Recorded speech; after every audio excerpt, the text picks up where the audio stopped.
mentioned, my name is Nicolina, and since the beginning of May, I am working with the Global Campus Southeast Europe ERMA program, supporting them in children's rights activities.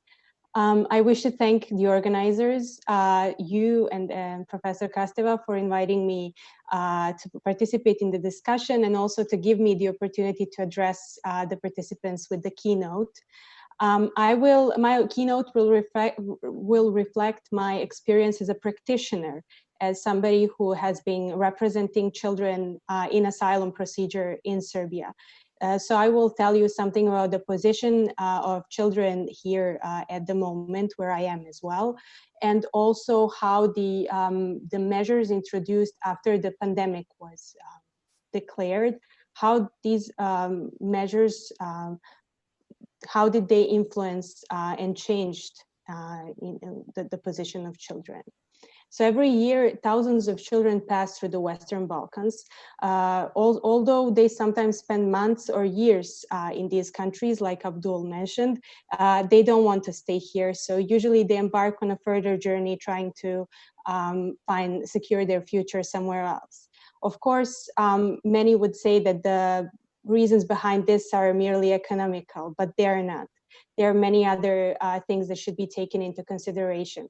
Although one of the most important is that the Western Balkans, although it experienced in its immediate history refugee crisis 25 years ago that was inflicted by war in Bosnia, it also failed countries like that are on the Western Balkans. They failed even 25 years after to guarantee prospects for long-term integration of refugees who are now coming, and to offer them naturalization, albeit international obligations and the very nature of the rights enshrined in the Refugee Convention.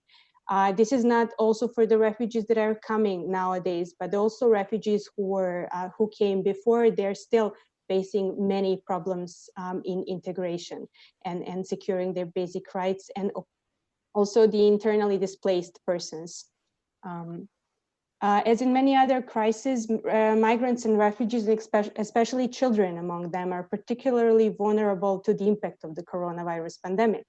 Their ability to avoid infection, and to receive adequate information, healthcare, and to cope with the economic, social, and psychological implication of the pandemic is seriously endangered due to the precarious reception conditions, primarily, and the lack of culturally appropriate and timely information on what is going on.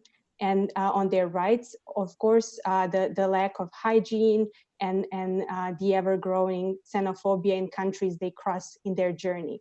In the latest couple of months, we saw the increase of the misinformation, of creating an artificial fear among certain communities, hate speech, and also hate crime towards refugees and migrants. The thing that Serbia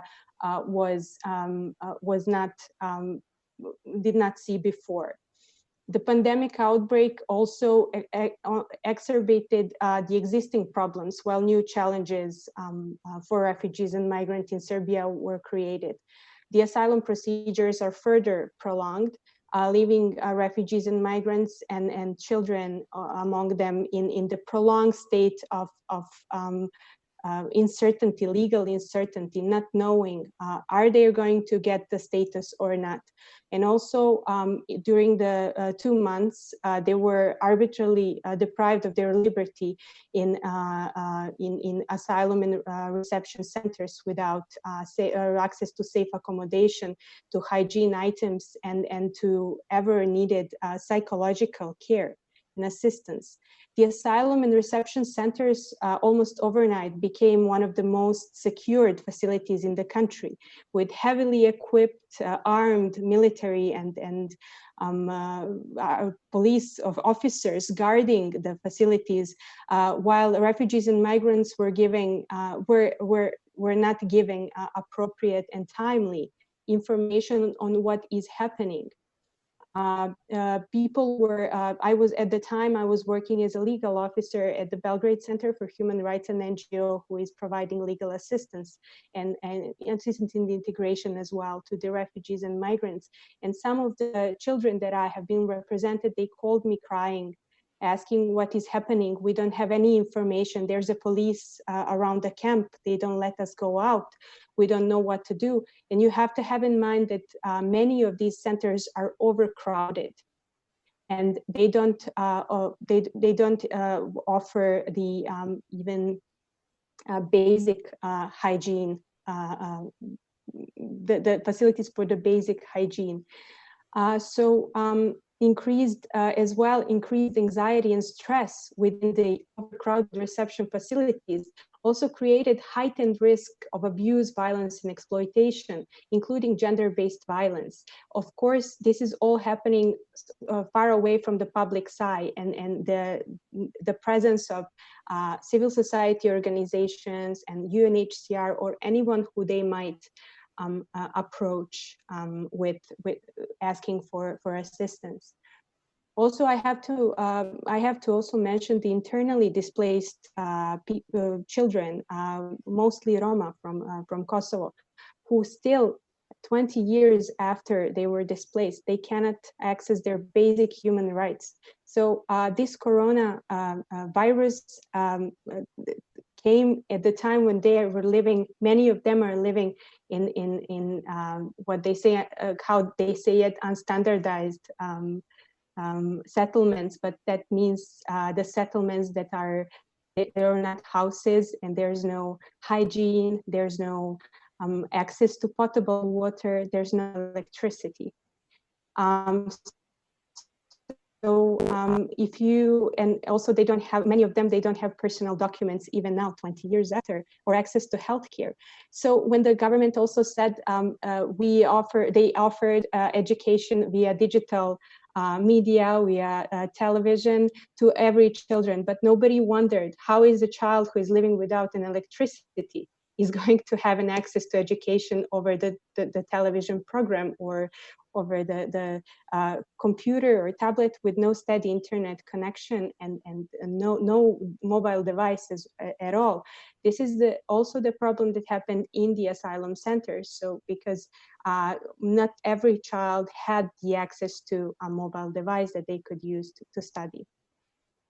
So what we can say is that the outbreak of the coronavirus and pandemic once again exposed the existing inequalities and discriminatory practices here in the Western Balkans as well. So we have to, even though these countries have their clear international obligations, and the UN treaty bodies are continuously telling them that what they should do in order to stop the violation of these rights, we see that the situation is not changing. So we have to, but we cannot lose hope. So we have to continue to litigate their rights and to advocate with our governments to ensure that migrants and refugees are, with regards to pandemic, are not overlooked by the response and post-pandemic recovery, and to help reinforce their basic human rights, to identify and address the needs of children on the move, including through supporting their meaningful participation in implementation of the response.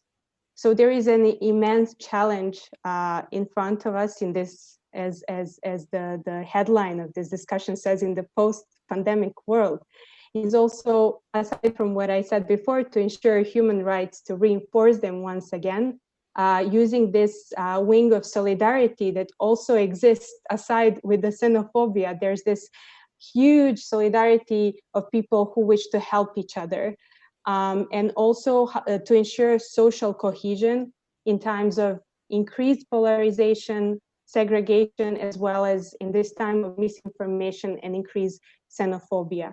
I'm going to pause here, but I'm eager to hear your thoughts on this and look forward to the discussion that follows. Thank you.